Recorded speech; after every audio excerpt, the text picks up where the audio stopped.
quickly, before the rest of this video, I just wanted to tell you guys that this was filmed quite a while ago, and I haven't had a chance to put it up because I was going to have it transcribed by a friend. However, they got busy with work and moving and things like that, so I actually paid for it to be professionally transcribed. There are some areas that were supposedly inaudible or unable to be transcribed, so I have left the transcription down below in the description box. And if you have any corrections for the transcription, or if you are able to work out what the inaudible sections are, please let me know in the comments below or through a message at either like Instagram at emsisfab, Twitter at emsisfab, anything like that, and I will fix it as soon as possible. So, on with the show. Hello my bunnies and bats, and welcome back to my channel. I'm here today with Christopher Penczak. That's how you say your last name, right? That is right. Huzzah! Success! I was just here being like, oh shit, what if that's not how it's said? Even though I've heard you say it in person at PantheaCon. So, you know, I should remember these things.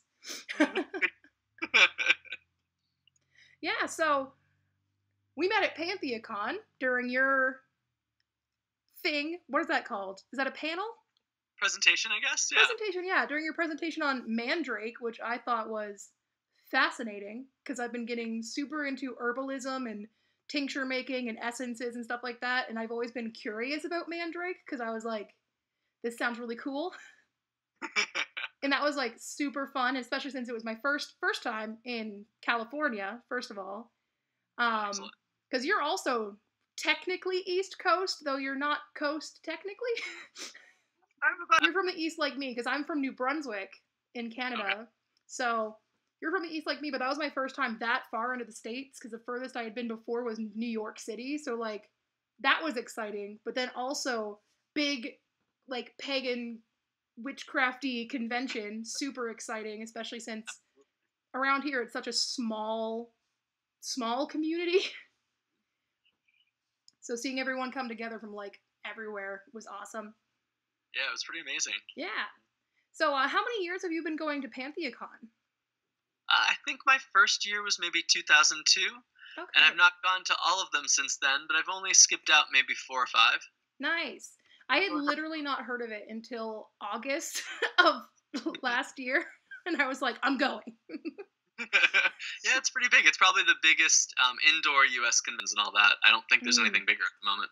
Yeah, because like, and also the fact that it's indoor is kind of like a really big thing in the witchy pagan community, I think, because like almost everything is in a. Absolutely, I could do a lot of those too, but I do those less now as I get old. Oh yeah. But yeah, so it was great meeting you there, by the way. So for people on my channel who might not know you, because I used to have a separate witchcraft paganism channel on YouTube, but now I'm combining them into just one channel to just be whatever the heck I want to put on it. So for my subscribers who aren't in the pagan witchy community, can you like... I've written herbalism, healing, self-help type of stuff, and I'm a co-founder of the Temple of Witchcraft, and I travel the country and the world teaching magical life. All the books have you written, because you've written a lot. What do you think your personal favorite? At the moment, it changes over time, but at the moment, probably my favorite book that's in print is The Mighty Dead. Yeah, cool. Yeah, that's probably closest to our community, so that's probably my favorite. Yeah. What do you think is like the fan favorite, so to speak, like the one that almost everyone has read? Or popular book is the first one in the Temple series, The Inner Temple of Witchcraft. That's still consistently my bestseller, and that's the one I sign the most when people come bring it to book signings and such. So yeah, that's probably the most popular, because I think it's an in-depth beginning, so a lot of people start maybe deals a lot with energy and consciousness and meditation. They'll go back to it. So even if they've been practicing for a while, I think you can still get some gems out of it. Yeah, like one of those books that you keep going back to, kind of a... I still keep going back to my teacher's first book, Power of the Witch, and I read it every couple of years, and I still get, little gems out of it or things I didn't notice before. So that's awesome. Yeah, because like the first book that I heard from you was, I think, the one that I had like seen with your name on it. So cool. Yeah, and that's just because our local area, like our local spot, the Morrigan and Bridget have like adopted our little group, and it's like one half of the year the Morrigan gets us, the other half Bridget. they don't like to cross paths very much. That's funny. Yeah. So I mainly wanted to do an interview with you because I've seen that you've been, well, at Panthea Con you did a thing on Mandrake and then herbalism and like herbal allies and things like that. So herbalism are working with herbs and plants. A desire to be a better healer. You know, I first started getting involved in magic and witchcraft, and you get the archetype of the witch as being the wise one at the edge of the village, and people would go to for remedies and readings and spells and all that. And the first healings I learned were really profound, but they were very psychic-based and energy-based. And then I kind of took a little diversion into the world and healings, and I got involved in flower essences. And my sister had this really profound experience with the flower essence consultant. She was really stuck in something in her life, and went to traditional therapy and did energy work and Reiki and things like that, and just still couldn't move through. And she found this guy who was doing flower essence consultations, and she was a witch too, so she was into nature and flowers, and just had such a profound experience. I was really blown away by how much she shifted. And so I started going for the flower essences too, and I was having some health problems at the time, and he really came from the idea that health issues are rooted in your emotions and your mind, and we really transformed some things physically through no physical medicine, just through the flower. He started offering classes about that, and I started taking some of the classes, and I became a flower essence consultant myself, and that just opened up. I think when we get into learn a lot of books that will say, oh, this herb is for protection, this herb is for love, this herb is for healing, but you don't really get into the personalities of the individual plants. So the flower essences, each one had what I call today really a spirit medicine, but they called it a vibration. And that community really kind of introduced me to medicinal herbalism, and I was really lucky to meet a medicinal herbal teacher who is so even if she was about the medicines and you had to learn the chemicals and the actions in the body, she was also really deeply involved in your relationship with nature and how nature was essentially a goddess, and it all really fit well with me as a witch, even though the class was a witch. So that opened me up to that, and then a lot of it was just my own experimentations with the idea that the plants are teaching from you. What can you teach me? And each one has a different type of lesson. Because that was great.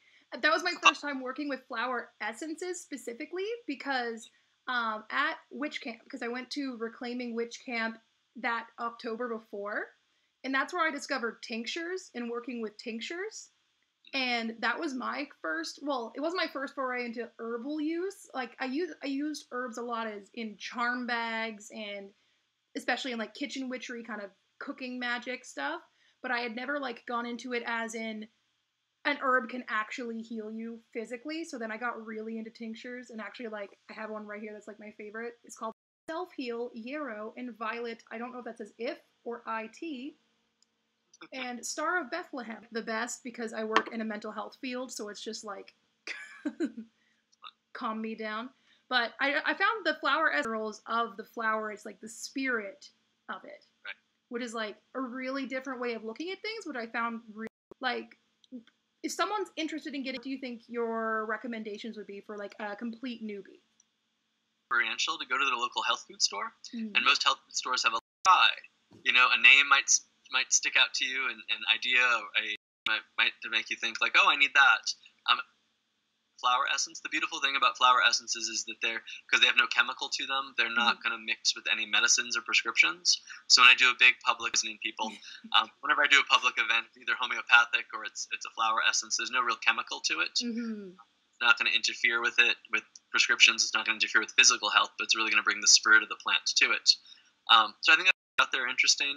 I know a lot of witches and pagans. We joke about Raymond Buckland's book as being the old big blue book.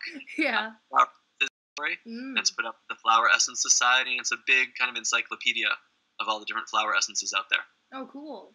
That's awesome. So what about someone who has like been working with flower essences and wait, am I still working? Can you hear me? I can hear you, but you're stopped moving. Okay. Computer function. Am I moving now? Excellent. Yay. So someone who say is into flower essences already, like someone who's been using the experiential part, but kind of wants to start making their own or start growing their own flowers, to how, like, where to go for information on how to make essences, or do you have like a specific way that you do it or anything like that? Books that are experiential will have how-to instructions. I want to say one of my first books was Diane Stein's book. It's very pagan oriented and very magically oriented. the difficulty can be a lot of the flower essence books. They're not chemical medicines. They really want to be accepted in some circles as medicines, as alternative medicines. So something that somebody's made rather than empowering you to make your own. But if you Google it's fairly easy to make. And I mean, a lot of people can be very scientific with it. And Diane Stein takes a little bit of that approach where she wants you to have gloves and tongs, who make them. They're very ritualistic about it, but in ways that are more organic. So I just pick the flowers myself. It's very much eyeballing the measurements. I don't measure things out so deeply because it's not chemically based. It's really simple, the shamanic witchcraft. And I read about it in my book, The Plant Spirit Familiar. So if you want a witch's bent on, those are two good places to go. Yeah. Do you have any recommendations for someone who might not be like particularly witchy or pagan who wants to kind of get into, like maybe they're more into the New Age or the less spiritual side of things, but kind of interested in that area? Well, a good way to start with is any of the writings of Dr. Edward Bach. It's kind of funny because some people in BACH, whether it's Bach or Bach, he was the guy who originated sense. And he had really clinical writings and he had really esoteric writings. So if you follow his writings, they're all still in print. You can find some of them online. You can find them on Amazon. My favorite book of his was much more of his esoteric one. He had a system called the 12 Healers, and it was a way of... That actually sounds really interesting. And you can adapt it to when you're having transits or difficult things in your astral, help you through it. And I really like that. That's really cool because I've been really into astrology since I was very young. So... Yeah, it's called the 12 Healers. It's not easy to find, but it's out there still. That's awesome. So, when it comes to herbalism and flower essences and stuff like that, do you mind sharing a bit about like what your first experiences with it were like? Like, what if you remember what essence it was and like that sort of thing? So, when I first went for my first flower essence consultation, I was having some liver problems, and so in a health checkup, my liver enzymes were high. And I was just getting into the holistic health ideas in your life. And in Asian medicine, in Chinese traditional medicine, having a hard time processing the poison of anger. Often I was like, oh no, we don't want to do that. And he's like, well, the issue might be that you've gained a bit of weight, and if you have fatty liver syndrome, that can cause the enzyme to go up. But I was actually a really angry person, kind of underneath the surface. I had a lot of repressed stuff as growing up as a gay male in a formerly Catholic family in Catholic schools. Kind of discovering myself through witchcraft and really holding on to a lot of times where they have to kind of process, where they came from to be who they are. And I wasn't really processing very well. And I was probably just out of college at that time. Yeah, that can be a lot of anger. That there is like just every way that you can possibly be different from your family. And yeah. And I don't think witchcraft was helpful for me. And I was trying to find more tools based in nature. And so I brought that to the flower essence consultant, and he actually gave me flower essences of all the liver herbs. So, and dandelion's a great herb for liver disease, but dandelion flower essence is really great for processing anger and, really kind of getting in touch with those core, patterns and emotions. I had a really profound experience with it. So I didn't realize how sensitive I might be to it. And I went thinking this was like a cure. So I'm angry, take this flower essence, you'll no longer be angry. And that's how it works. It helps you process anger. Yeah. So I went for a job interview. I was supposed to be volunteering doing Reiki for this clinic. And then at the last minute, the clinic volunteer director really wanted somebody to give people rides to and from the clinic. And that's what she wanted volunteers for, which would have been fine, but she never told me that. So I get in, get hired, and then suddenly they wanted to change my job about it. And been like, oh, okay, if that's what you want to do. But I got really angry, disproportionately angry. And basically quit the job there on the spot, which is very unusual for me. So I quit the job on the spot, volunteer job, and basically, stood up for myself, probably a little bit more angrily than I needed to, but it was good because I tended to err on the side of timid. So I think sometimes when you're all one way, you kind of swing to the other way to get it out. Yeah. I'm like, I'm still angry. Why is this? And he's like, all right, now you're in touch with denying that you're angry. So it was interesting, and it really kind of create it, but I expected it to make me happy. And it really did what it's supposed to do. It processed my anger, so it brought it to the surface. Yeah. It's like, am I still depressed and feeling worse? And it's like, well, you're unpacking all this stuff that you were like hiding for years. A lot of times I found doing spiritual counsel for people and readings for people, it's very easy to mentally do acrobatics to not experience things. Yeah. But the flower essences, they get buttons to kind of release it if you're ready. So I was ready on some level. I just wasn't intellectually ready. Yeah. That's very interesting that dandelion is a liver herb because I've been one curious about use of dandelion and like dandelion tea and things like that. And then simultaneously, I actually do have fatty liver disease that I need to do things with that. So like that's just something I had to look into now. So thank you. To me with the fatty liver, it helped me with weight. You're carrying a lot of stuff, so as I said, a lot of different levels. Oh, and like emotions is connected to so like all the levels of health. Yep. Mental, physical, spiritual, don't matter. Your emotions, they're probably at the root of it somewhere. Yep, absolutely. Yeah. Yeah, so thank you so much for the interview. I think that's all the questions I have for you. Is there anything that you would... Well, just thank you for having me on, and I would tell people to go out and experience the green world directly and make friends with their plants in their local area. Yeah, so where can people find you if they're interested more in your work and what you're doing? Sure, my work, you can find me through my website, which you see my community work. It's templeofwitchcraft.org, and I've got Facebook and Twitter and Instagram. Person, you can find me there too.